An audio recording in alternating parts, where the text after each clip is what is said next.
شیطان نے سجدہ نہ کیا جناب آدم کو، تو اللہ تبارک و تعالیٰ نے شیطان کو نکال دیا۔ تو شیطان نے وہاں ایک بات کی، وہ کہنے لگا اے میرے مالک، جب تک تیرے بندوں کے جسموں میں روح رہے گی نا، میں انہیں گمراہ کر یعنی بندے کے مرنے تک، سانس ٹوٹنے تک، جب تک اس کے وجود میں روح رہے گی میں گمراہ کرتا رہوں گا۔ نبی کریم علیہ السلام فرماتے ہیں جب شیطان نے کہا نا کہ جب تک ان کے جسموں میں روح رہے گی میں انہیں گمراہ کرتا رہوں گا، تو حضور فرماتے ہیں رب کریم نے فرمایا سونو لعین، پھر مجھے بھی میری عزت اور جلال کی قسم، یہ جب تک مجھ سے معافی مانگتے رہیں گے میں انہیں معاف کرتا رہوں گا۔ فرمایا میں انہیں معاف کرتا رہوں گا، جب یہ معافی مانگیں گے نا، یہ آئیں گے چند آنسو بہائیں گے، رب معاف فرما دے گا۔ قرآن مجید نے فرمایا یا ایھا الذین آمنوا اتقوا اللہ وکونوا مع الصادقین۔ سنو یہ قرآن پاک ہے، ادھر دیکھو نوجوانوں، چھوڑو موبائل، یا میری بات پہ توجہ کرو۔ فرمایا اے ایمان والو اللہ سے ڈرو اور سچوں کی سنگت اختیار کرو، اپنے لیے علماء کی صحبتیں تلاش کرو۔ آپ کا عقیدہ اس وقت ڈگمگاتا ہے جب آپ کا یارانہ اس بندے سے لگتا ہے جس کا عقیدہ ٹھیک نہیں ہوتا۔ میں صحیح کہہ رہا ہوں؟ مولانا جمیل الرحمن قادری نے کہا تھا میں وہ سنی ہوں جمیل قادری مرنے کے بعد، پر کہا تب تھا جب بیٹھے فاضل بریلوی کی خدمت میں تھے۔ ہمارے نوجوانوں کو نا لوگ گمراہ کرتے ہیں، انہیں کہتے ہیں چھوڑو ہمارے ملک میں جس کی لاٹھی اس کی بھینس، جیسے پیسہ کمایا جاتا ہے کماؤ۔ بددیانتی پر لوگوں کو ابھارا جاتا ہے، بری صحبتیں، بری سنگتیں، برے لوگ، وہ زمانہ ہی ایسے ہے جی۔ میرے بھائی نیکیاں جمہوری نہیں ہوتی، نیکیاں جمہوری نہیں ہوتی کہ سارے کریں گے تو میں کروں گا۔ اگر نیکیاں جمہوری ہوتی تو حضرت ابو بکر انتظار کرتے کہ پہلے سارا مکہ کلمہ پڑھے گا تو پھر میں پڑھوں گا۔ انہوں نے ہمیں بتایا ہے کہ جب حق سمجھ میں آئے پھر انتظار نہیں کیا جاتا، مدینے والے کے قدموں سے جڑ جایا جاتا۔ اپنی سنگتوں کو دیکھو، اپنی صحبتوں کو دیکھو۔ حضرت مولا علی شیر خدا نے امام حسن سے کہا تھا بیٹا 3 لوگوں سے مشورہ نہ کبھی کرنا۔ ہمارے مشیر ہوتے ہیں، آپ کی توجہ ہے، اور ہمارے مشیر وہ ہوتے ہیں جو اکثر ہماری تعریف کریں۔ آپ کا اصل دوست وہ ہوتا ہے جو آپ کو ذرا تنقیدی نظر سے دیکھے۔ یہ چھوٹوں کا حق نہیں بڑوں کے لیے، لیکن آپ کے برابر کا ہو، آپ سے بڑا ہو، تنقیدی نظر سے دیکھے، آپ کی کمزوری آپ کو بتائے۔ وہ آپ کا دوست ہے۔ ہمارے اسلاف فرمایا کرتے تھے اپنی دشمنوں کی باتیں غور سے سنا کرو، وہ تمہیں نکھارنا چاہتے ہیں، وہ تمہاری کمیاں ڈھونڈ کے لاتے ہیں۔ ہم خوشامدیوں کے چنگل میں رہتے ہیں، خوشامدیوں کے۔ شیخ سعدی فرماتے ہیں لکڑی کو گھن کھا جاتی ہے اور بڑے لوگوں کو خوشامد کھا جاتی ہے۔ خوشامدیوں کے۔ ہمارے ملک میں بھلا وزیر کون بنتا ہے؟ جو ذرا اچھا خوش آمدی ہو، پارٹی کے صدر کی اچھی پہلے وہ کرے خوش آمد، پھر ٹکٹ ملے گی، پھر وزارت ملے، اچھی خوش آمد۔ پیروں کے ارد گرد زیادہ تر کون ہوتے؟ نعرے ذرا چنگے لان، تعریفیں ذرا اچھی کریں۔ نقیب کا کام ہوتا تھا دعوت دینا، لیکن اب اس کی بھی ڈیوٹی اللہ ماشاءاللہ خوش آمد کرنا ہے، اور وہ کرے نہ تو آنے والا بھی راضی نہیں ہوتا۔ میرے عزیز یاد رکھیے گا، حضرت شیر خدا مولا علی رضی اللہ تعالیٰ عنہ نے امام حسن سے فرمایا بیٹا 3 لوگوں سے مشورہ نہیں کرنا۔ حضور کس سے؟ فرمایا ایک بزدل آدمی سے کبھی مشورہ نہ کرنا، اس لیے کہ جو خود بزدل ہے تمہیں بہادری کی بات کیسے بتائے گا۔ اور دوسرا کہا بیٹا لالچی بندے سے مشورہ نہیں کرنا۔ کدے نال ہے؟ میں تھوڑی گل ہی نہیں کر رہا، میں تو کسے لالچی نہیں کر رہا۔ لالچی بندے سے مشورہ، اس لیے کہ وہ تو بیچارہ ہر وقت عبد الدنیا عبد الدرہم بنا ہوا ہے، وہ تمہیں کیا مشورہ دے؟ اور تیسرا فرمایا پتر کنجوس سے مشورہ نہیں کرنا، اس لیے کہ جس کا دل بڑا نہیں اس کا دماغ کیسے بڑا ہو سکتا ہے۔ اچھی سنگتیں دلیروں کے پاس بیٹھے، دلیروں کے۔ مولانا ابو الفضل منور حسین عثمانی صاحب کے سر پہ امامہ، وجود پہ جبہ، اور حضور کی نعت ان کی زبان پر، اس کی کوئی وجہ تھی۔ آتے جاتے گھومتے پھرتے ایک بار نہیں کئی بار وہ اپنے مرشد کی بارگاہ میں حاضر رہتے تھے۔ یہ تو امام فخر الدین رازی جیسے لوگوں نے بھی کہا کہ کوئی پیچھے ہو جس کے پاس بندہ آئے جائے، سوال ذہن پر اٹھتے ہیں، شیطان تنگ کرتا ہے۔ وہ جو تجھے کہا گیا تھا کہ قبر تک سیکھتا ہی رہنا، اس کا معنی کیا تھا؟ تیری کو سنگت ہو۔ ملت کے جوانوں یاد رکھنا، دنیا میں بڑا وہ ہوتا ہے جس کا کوئی بڑا ہوتا ہے، جس کا کوئی بڑا نہیں ہوتا وہ کبھی بھی بڑا جس کا کوئی ہو وہی بڑا ہوتا۔ اپنی سنگتیں، اپنی صحبتیں۔ اعلیٰ حضرت بریلوی رحمۃ اللہ علیہ سے پوچھا گیا بندہ عالم کیسے بنتا ہے؟ فرمایا یہاں تو باقاعدہ کورس پڑھے درس نظامی کا،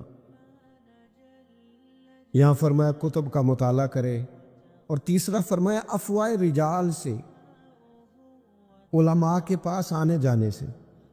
علماء کی ایک جگہ بہت سارے علماء بیٹھے تھے تو ایک سادے بزرگ بھی بیٹھے تھے، تو ایک عالم ان میں سے عورتوں کے پردے پر کوئی کتاب لکھ رہے تھے، تو وہ دلائل جمع ہو رہے تھے، تو بابا جی علماء کے پاس اٹھتے بیٹھتے باتیں کرتے، تو جھاڑو دیتے دیتے کہنے لگے مینوں بھی 40 سال ہو گئے نے مولوی سن دے ہاں، ایک نکی جی گل میری بھی شامل کر لو جے پسند آئے تھے۔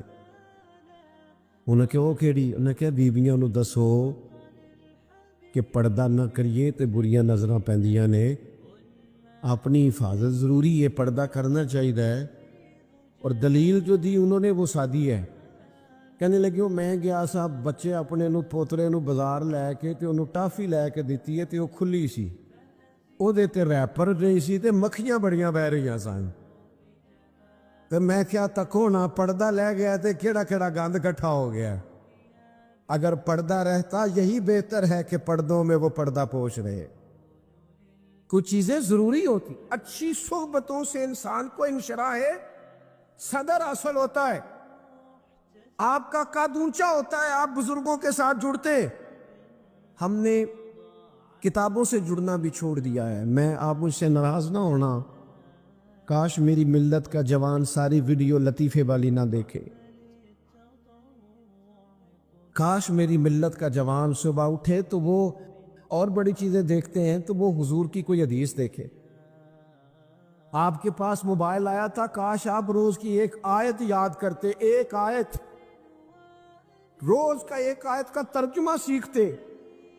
کاش آپ کا ذہن بنتا کہ ہم نے روز کا ایک فقہ کا مسئلہ سیکھنا ہے۔ ایک مہینے پہلے لوگ آرڈر دیتے ہیں فرنیچر کا شادی سے، اور بعض معاذ اللہ جھوٹ بھی بولتے ہیں، کہتے ہیں جناب ایس تاریخ نو شادی ہے، حالانکہ وہ آگے ہوتی ہے۔ بھئی آپ نے جھوٹ کیوں بولا؟ کہتے فرنیچر والا دیر نہ کر دے۔ 15 دن پہلے شیروانی والے کو کہتے ہیں لیکن بیٹے کو اتنا مسئلہ بھی نہیں بتایا کہ 3 طلاقیں اکٹھی دیں تو طلاق ہو جاتی۔ میں ذمہ داری سے کہتا ہوں، یہاں بھی نا اس اسٹیج نے بھی بڑا نقصان کیا، اللہ ماشاءاللہ صاحب کی بات نہیں کرتا، اس اسٹیج نے بھی وہی رٹی رٹائی باتیں۔ آپ نے قوم کی ضرورت کو سمجھا ہی نہیں، آپ کو پتہ ہی نہیں تھا۔ میں نے میٹرک کیا تھا نا جب، تو مجھے سب سے اچھا وہ بندہ لگتا تھا جیڑا یہ دسدا سی کہ ہن کیڑی فیلڈ جانا ہے، میری بات کرتا تھا، مجھے اچھا لگتا تھا۔ آپ قوم کی بات ہی نہیں کرتے، آپ پتہ نہیں کون سی بات کرتے۔ 4-6 لوگ آپ کے آگے پیچھے، آپ نے سمجھ لیا کل دنیا یہی ہے، ستاروں سے آگے جہاں اور بھی ہیں۔ آپ کو پوری دنیا میں پیغام دین پہنچانا تھا، آپ نے چند چیزوں کو لے لیا، کل دین کو چھوڑ دیا۔ اگر اس اسٹیج سے روز بیان ہوتا کہ 3 طلاقیں دینے سے طلاق ہو جاتی ہے اگر لوگوں کو شادی سے پہلے مسئلے کا پتہ ہو۔ میں ذمہ داری سے کہتا ہوں، بہت سارے لوگ سوچیں طلاق دینے سے پہلے، انہیں پتہ ہی نہیں ہوتا، اتنا بھی نہیں پتہ ہوتا۔ کیوں کہ ہم نے تو وہ والا مسئلہ بیان کرنا جدے چسی نا وہ نقیب دوڑ کے ادھر چلا جاتا ہے، پھر دوڑ کے ادھر آ جاتا ہے، کہندہ تیاری پھاڑ لو وہ کی ہونے لگا ہے، میں جملہ دینے لگا۔ بھئی تو جملہ دینے لگا ہے کہ تو بمب چلانے لگا ہے؟ کوئی تو جملہ رہن دے، تو اللہ رسول دی گل سنا۔ کوئی مذاق بنایا ہوا ہے آپ نے۔ آپ اس اسٹیج کو کیا سمجھتے ہیں؟ یہ کوئی فن کا مظاہرہ کرنے کا اسٹیج ہے؟ یہ غزالی زمان علامہ احمد سعید کاظمی کا اسٹیج ہے، یہ حضرت محدث اعظم پاکستان کا اسٹیج ہے، یہ حضرت نباز قوم کا اسٹیج ہے، یہ خطیب لاسانی کا ہے اور منور حسین عثمانی کا، یہ ذمہ دار آدمی کا اسٹیج ہے۔ اس لیے میرے عزیز، اپنی زندگی کے اندر اچھی صحبتیں، اچھی سنگتیں، میں نے بہت سارے لوگ ایسے زندگی میں دیکھے ہیں جو لوگوں کی باتوں کی وجہ سے اذیت میں آ گئے، تکلیف کا شکار ہو گئے۔ اور میں اور آپ تو کسی کھاتے میں نہیں۔ حضرت ابو بکر صدیق رضی اللہ تعالیٰ عنہ جیسے لوگ، افضل البشر بعد الانبیاء بالتحقیق حضرت صدیق اکبر۔ آپ قرآن مجید 30ویں پارے کی تلاوت میں یہ بات دیکھیں گے کہ جب حضرت ابو بکر صدیق نے غریب غلاموں کو خرید کر آزاد کرنا شروع کیا، حضرت بلال حبشی کو، حضرت عامر بن فہیرہ کو اور کچھ غلاموں کو خرید کر آزاد کیا، تو لوگ کہنے لگے کہ یہ بلال نے کبھی کوئی احسان کیا ہوگا ابو بکر پر، تبھی تو خرید کے آزاد کیا ہے، ورنہ کیا ضرورت تھی اتنے پیسے لگانے کی، کوئی تو بات ہوگی۔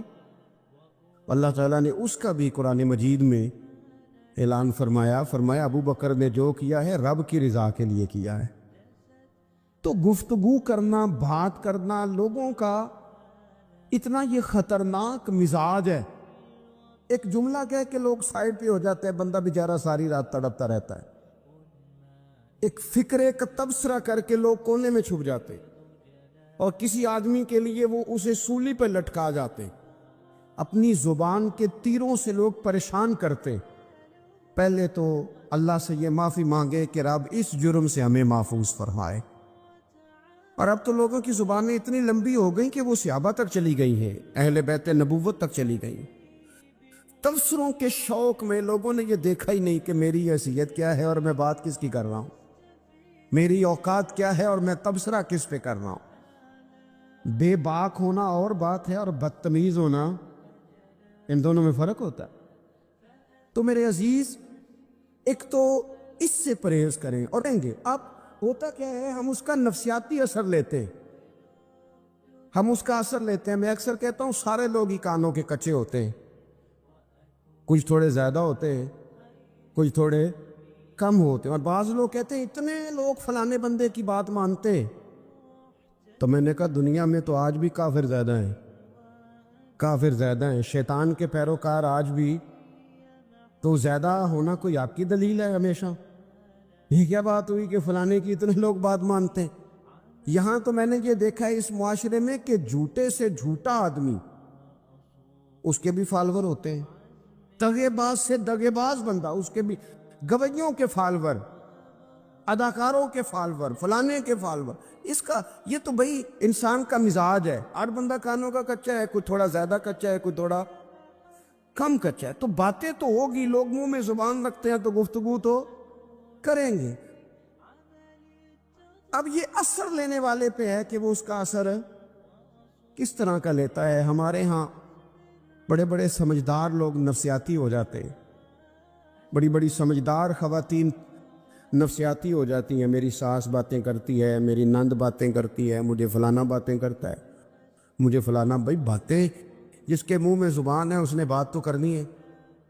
اب آپ نے کیوں یہ دعویٰ کر لیا ہے کہ آپ اتنے اونچے چلے جائیں کہ آپ کو بات ہی کوئی نہ کرے؟ کیا حرج ہے اس میں؟ اگر کوئی آپ کو بات کر دے تو کیا ہیں ہم؟ کسی نے کر لی تو پھر کیا ہوا؟ اس کا اتنا اثر قبول کرنا کہ ساری رات سونا ہی نہ، پریشان ہو جانا۔ اور بعض لوگ ایسے ہیں جنہیں اتنی باتیں نہیں ہوتی جتنی انہیں ٹینشن ہوتی ہے، یعنی وہ دو بندے کونے میں کھڑے ہیں تو میری ہی بات کر رہے ہیں، اور بھائی کوئی اتنا اہم نہیں ہے، انہیں کوئی اور کام بھی ہو سکتا ہے۔ تیری بات ہی انہوں نے کرنی. بلا وجہ لوگ سمجھتے ہیں کہ میں بڑا اہم آدمی ہوں, وہاں بھی مجھ پہ تبصرہ ہو رہا ہے, یہاں بھی ہو رہا ہے. اس پہلو سے باہر آئیں, اس کمپلیکس سے نکل آئیں. ابن حزم کہتے ہیں کہ مصر میں ایک تاجر بڑا کامیاب ہو گیا تھا, بڑا کامیاب تاجر ہو گیا. تو زندگی میں جتنے لوگ بھی کامیاب ہوتے ہیں ان سے حسد ہوتا ہے. اس سے بھی اس کے ارد گرد کے لوگوں نے حسد شروع کیا. اب تاجروں نے پلاننگ کی کہ اسے خراب کیسے کرنا ہے. وہ ایک دن اپنے گھر سے نکلا, سفید کرتا سفید پگڑی باندھ کے باہر.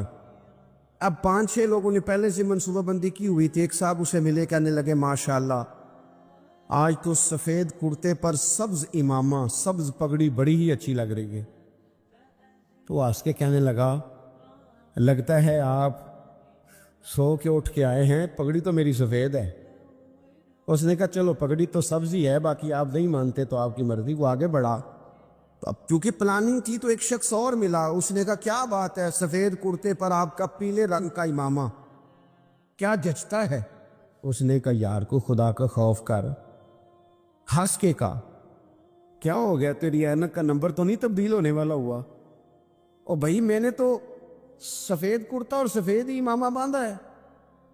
اب 2-3 لوگوں کی دفعہ تو وہ مسکرایا, لیکن وہ ڈھیر سارے لوگوں نے منصوبہ بندی کی تھی. وہ جب چوتھے کے پاس گیا تو اس نے بھی کہا کہ کیا بات ہے سفید کرتے پر پیلے رنگ کے امامے کی.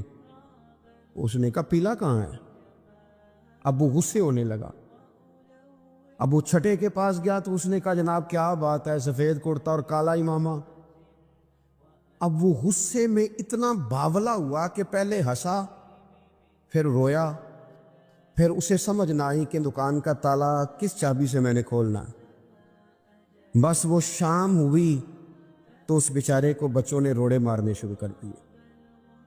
وہ اتنی تکلیف میں آ گیا کہ لوگ اسے پاگل کہنے لگے. کیوں؟ اس لیے کہ لوگ منصوبہ بندی, افواہ تھی نا کہ میری طبیعت خراب ہے, تو لوگوں نے حال پوچھ پوچھ کر بیمار کر دیا. لوگوں کی باتیں, لوگوں کے تبصرے, لوگوں کے کومنٹس. بولے امام شافعی, امام شافعی فرمانے لگے لوگوں کی باتیں پتھروں کی طرح ہوتی ہیں, یہ روڑوں کی طرح ہوتی ہیں. اگر انہیں کمر کے اوپر رکھ لو گے نا تو یہ تمہاری کمر توڑ دیں گی, اور اگر تم ان کو اپنے پیروں کے نیچے رکھ لو گے تو تمہارا قد اونچا ہو جائے گا. بس دنیا میں وہ لوگ پریشان ہوتے ہیں جو لوگوں کی باتوں کو کندھوں پر سوار کر لیتے, جو پیروں کے نیچے رکھے, جو پاؤں کے نیچے رکھے ان کا قد. وہ پرانے زمانے میں نا عارف رومی رحمۃ اللہ علیہ فرماتے کہ ایک بیل گائے گر گئی تھی کنویں کے اندر. تو اب وہ لوگ اس کو نکال تو نہیں سکتے تھے, تو انہوں نے اس طرح کیا کہ مٹی ڈالنی شروع کر دی کہ اب بدبو آئے گی, پریشانی ہوگی, تو اس کو بند کر دیتے ہیں اندر ہی کنویں کو, کنواں نئی جگہ پہ کھود لیتے. انہوں نے جب اس کے اندر مٹی ڈالی نا تو وہ گائیں جو تھی وہ مٹی جھاڑ کے تو مٹی کے اوپر آ گئی. انہوں نے پھر مٹی ڈالی تو وہ تھوڑی اور اوپر آ گئی, اور مٹی ڈالی تو اور وہ مٹی ڈالتے گئے اور گائیں وہاں سے کنویں سے باہر آ گئی. لوگوں نے دفن کرنا چاہا, وہ باہر نکل آئی. او میرے بھائی, لوگ بھی اپنی باتوں میں دفن کرنا چاہتے ہیں, لیکن یاد رکھنا جو چمکنے والے تھے وہ چمکتے ہی رہے. جن کو اللہ نے عزت دی تھی ان کی گھٹائی کوئی نہیں سکا.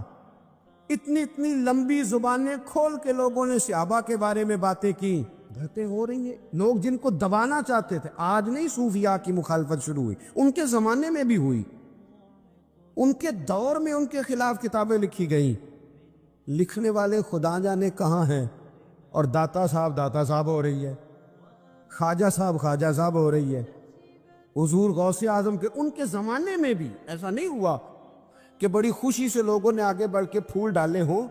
ان کے دور میں باقاعدہ جتھے تیار ہوئے, جتھے, اور پورا کام کیا گیا. اور ویسے بھی اگر کوئی شخص آپ کا مخالف ہی نہیں ہے تو پھر آپ کو چمکنے کا مزہ کیسے آئے گا؟ کوئی تو مخالف ہو نا, کوئی تو ہو نا جو کوئی بات کرے. دیکھیں نا, اگر اندھیرا نہ ہو, رات نہ ہو, تو بلب کی کوئی اہمیت رہ جائے گی؟ یہ چمکتا ہی تب ہے جب اندھیرا زیادہ ہوتا ہے. ہم کہتے ہیں اندھیرا ہو گیا, اور بھائی تجھے چمکنے کا موقع دیا ہے اندھیرے نے, تجھے اس نے عروج دیا، تندی باد مخالف سے نہ گھبرا اے عقاب، یہ تو چلتی ہے تجھے اونچا اڑانے کے لیے، تو باتوں سے پریشان نہ ہو۔ میں نے کہا کہ اگر آپ باتوں کا پہاڑ بنا کے اوپر سوار ہو جائیں گے نا تو قد اونچا کریں گی باتیں۔ جو بندہ ڈسکس ہونے لگ جاتا ہے وہی تو مشہور ہوتا ہے، اسی کی تو بات ہوتی ہے۔ دیکھیں کیا ہوتا تھا بھلا مکے میں، کوئی بندہ باہر سے آتا تو ابو جال اسے کھڑا کر کے کہتا حضور کے پاس نہ جانا، تو کہتا پتہ تو کروں بھلا نبی پاک کے پاس کیا ہے، پتہ تو کروں بھلا حضور کے پاس کیا ہے۔ تو جن سے تعارف نہیں ہونا تھا وہ بھی تعارف کرا رہے تھے رسول پاک کا۔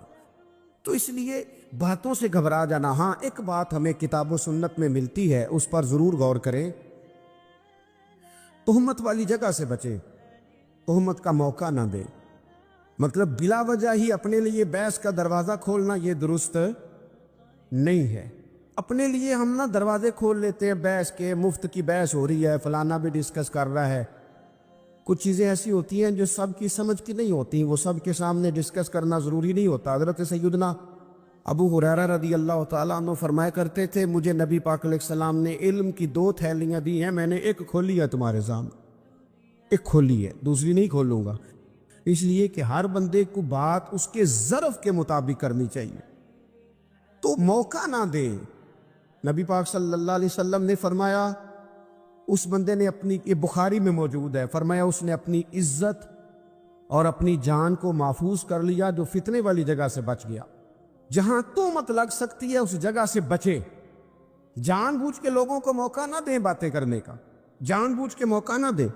جامع ترمذی کے اندر حدیث موجود ہے، حضرت سیدنا عمر فاروق رضی اللہ تعالیٰ عنہ نے ایک موقع پر اجازت مانگی تھی نبی پاک صلی اللہ علیہ وسلم سے، عرض کیا یا رسول اللہ صلی اللہ علیہ وسلم مجھے آپ اجازت دے دیں میں عبداللہ بن ابی سلول کی گردن اڑا دوں، یہ منافق بار بار آڑے آتا ہے، بار بار تکلیف دیتا ہے، آپ مجھے اجازت دیں میں اسے قتل کر دوں۔ اب وہ چونکہ کلمہ پڑھتا تھا، ساتھ تو رہتا ہی تھا نا، بہت سارے لوگ اسے مسلمان جانتے تھے، تو حضرت سیدنا عمر فاروق رضی اللہ تعالیٰ عنہ نے اجازت چاہی کہ یا رسول اللہ صلی اللہ علیہ وسلم اگر آپ مجھے اجازت دے دیں، یہ ترمذی میں موجود ہے، یعنی آپ اس جگہ سے بچیں جہاں تہمت لگ سکتی ہے، جہاں بلا وجہ کسی شخص کو شر پھیلانے کا موقع مل سکتا ہے۔ یا رسول اللہ مجھے اجازت دے میں عبداللہ بن ابی سلول کی گردن اڑا دوں۔ نبی پاک صلی اللہ علیہ وسلم نے فرمایا کہ عمر اگر میں تمہیں ایسا کرنے کی اجازت دوں گا تو لوگ کہیں گے کہ وہ اپنے قریبیوں کو انہوں نے مروانا شروع کر دیا ہے، ساتھ والوں کو ہی مروانا شروع، لوگ تو اسے مسلمان سمجھتے ہیں۔ تہمت والی جگہ سے، بلکہ بخاری شریف میں اسی طرز کا ایک اور پیغام بھی ہمارے لیے موجود ہے۔ یہ جو حرم شریف آج ہمارے سامنے ہے نا، بیت اللہ شریف، اس میں ایک پیچھے مقام ہے جس کو حتیم کہا جاتا ہے، یہ خانہ کعبہ کا حصہ ہے۔ حضور صلی اللہ علیہ وسلم کے اعلان نبوت سے پہلے جب قریش مکہ نے اسے تعمیر کیا نا دوبارہ سے، تو انہوں نے چندے کا کوئی اس طرح کا مزاج بنایا تھا کہ اس بندے سے پیسے لینے جس کے بالکل ہی جائز ہو۔ اس ترتیب سے انہوں نے خانہ کعبہ کی تعمیر کی کہ پھر وہ ساری تعمیر نہ کر سکے، حتیم باہر رہ گیا۔ تو نبی پاک صلی اللہ علیہ وسلم نے ایک دن فرمایا، بخاری میں موجود ہے، حضور فرمانے لگے عائشہ اگر تمہاری قوم جاہلیت کے قریب نہ ہوتی، کیونکہ ابھی قریب جاہلیت چھوٹی ہے نا، ابھی لوگوں نے کلمہ پڑھنا شروع کیا ہے، فرمایا اگر یہ جاہلیت کے قریب نہ ہوتے تو میں کعبے کو انہی بنیادوں پر دوبارہ بنا دیتا جن بنیادوں پر حضرت ابراہیم علیہ السلام نے بنایا تھا، لیکن چونکہ یہ جاہلیت کے قریب ہیں، ان کی سمجھ میں چیز نہیں آئے گی، یہ شک میں پڑ جائیں گے، پریشان ہو جائیں گے، لہذا میں یہ کام نہیں کرتا۔ بہت ساری چیزیں ایسی ہیں کہ جن کی وجہ سے بعض سادہ لوگ ابہام کا شکار ہوتے ہیں، ابہام کا۔ ہمارے علماء نے اس طرح کیا کہ بڑے طے کر کے عقائد کے عنوانات امت تک پہنچائے۔ ہر آدمی ہر شعبے کا اسپیشلسٹ نہیں ہوتا، بہت سارے لوگ باتیں مریض کے سامنے کرنے والی نہیں ہوتی، وہ صرف لواحقین کو بتانے والی ہوتی۔ پھر کچھ لوگ اور آئے جنہوں نے کہا کہ ہم تو ایفیشنسی دکھائیں گے، کچھ خاص ہر بات کھول کر لوگوں کے سامنے رکھیں گے، اس کا نقصان پھر یہ ہوتا ہے کہ سادہ لوگ مشکلات کا شکار ہوتے ہیں۔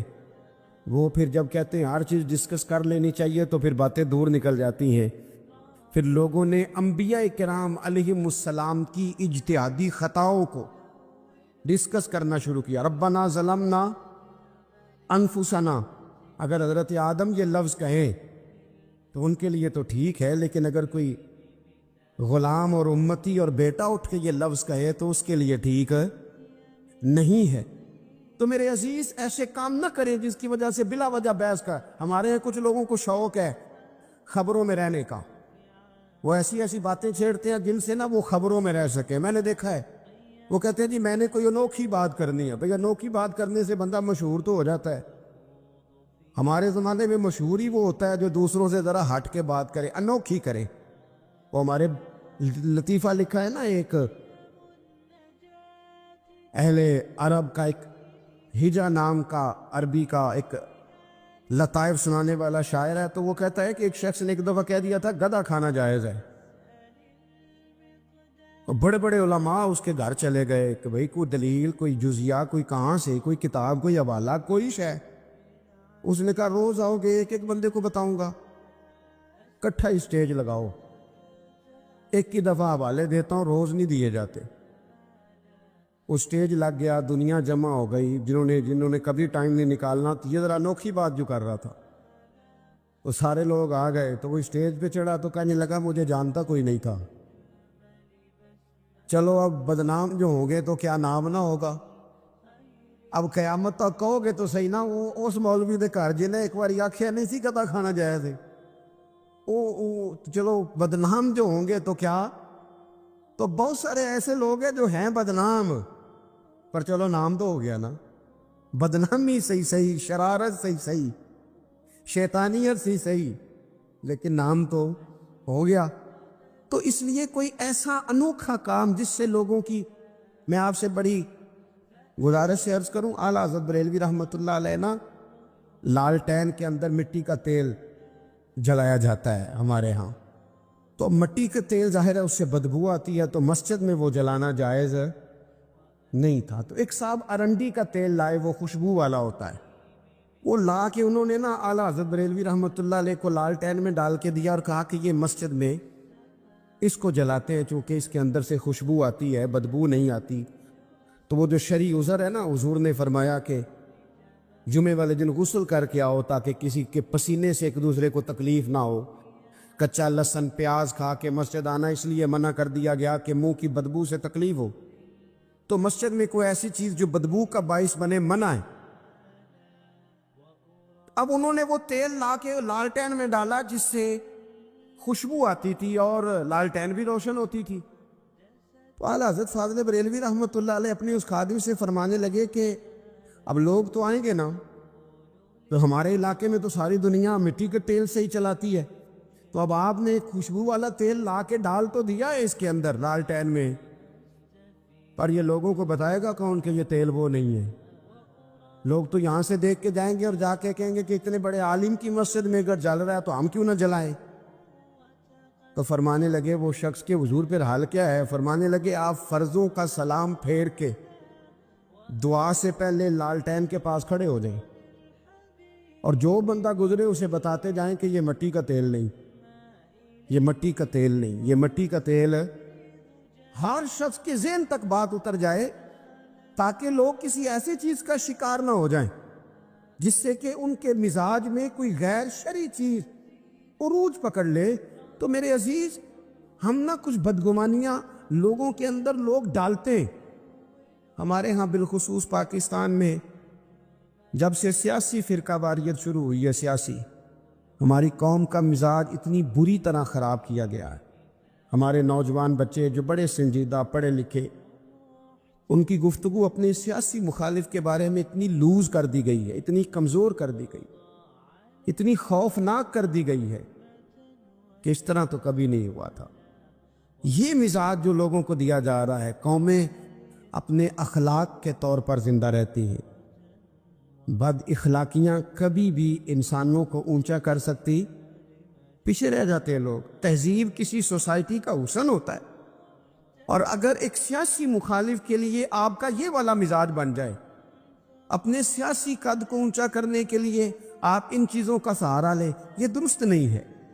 اخلاقی رویے میں کہوں گا کسی بھی سیاسی جماعت سے وابستگی ہے وہ 100% رکھے جو اس کی سمجھ میں آتی ہے، لیکن اپنے اخلاقی مزاج کو کبھی کمزور نہ ہونے دے، اخلاقی رویہ کبھی کمزور نہ ہونے دے۔ یہ کیسے ہو سکتا ہے؟ دیکھیں، ابو جہل، ابو لہب، عتبہ، عتیبہ، شیبہ، وہ وہی باتیں کر سکتے تھے جو ان کے مزاج کی تھیں، جو آج تک لوگ کسی بھی دیندار کے بارے میں کرتے ہیں۔ تو انہوں نے وہی باتیں آ کے کی تھی جناب ابو طالب کے ساتھ۔ انہوں نے کہا تھا کہ اگر معاذ اللہ ان کو دولت چاہیے تو ہم دیتے ہیں۔ بڑے سے بڑے مخلص آدمی پر آج لوگ دعویٰ نہیں کرتے کہ دولت کے لیے لگا ہوا ہے۔ انہوں نے کہا دولت چاہیے تو دیتے ہیں، اگر کسی خاتون سے نکاح کرنا چاہتے ہیں تو کرا دیتے ہیں، سرداری چاہیے تو دے دیتے ہیں۔ اب یہ سوچ ہی اتنی ہے، اس سے آگے جاتی نہیں۔ وہ معاذ اللہ حضور کے بارے میں اور بھی باتیں کرتے، یہ شاعر ہیں، یہ جادوگر ہیں، یہ فلاں ہیں، لیکن میرے نبی پاک علیہ الصلوۃ والسلام نے کبھی بھی ان کی ذاتی زندگی کو ڈسکس نہیں کیا، کبھی نہیں کیا۔ ابو جہل شراب پیتا تھا، لیکن حضور نے کبھی سوسائٹی میں یہ بات لوگوں کے سامنے بیان نہیں کی۔ وہ لوگوں کے پیسے دبا لیتا تھا، کئی جگہوں پہ حضور نے پیسے نکلوا کے دیے، لیکن جگہ جگہ گلی گلی کھڑے ہو کے حضور نے یہ نہیں فرمایا کہ یہ اس طرح کا ہے۔ آپ اپنے مخالفین کے بارے میں ضرور کلیم کریں، ثبوت کے ساتھ ضرور بات کریں، یہ ضروری ہے، لیکن آپ کا رویہ اتنا گرا ہوا نہیں ہونا چاہیے کہ لوگ سمجھیں کہ یہ قوم تو اخلاق سے ہٹ گئی ہے۔ آپ اختلاف کریں، لیکن اختلاف کے بھی آداب ہوتے ہیں، اس ادب کے دائرے کے اندر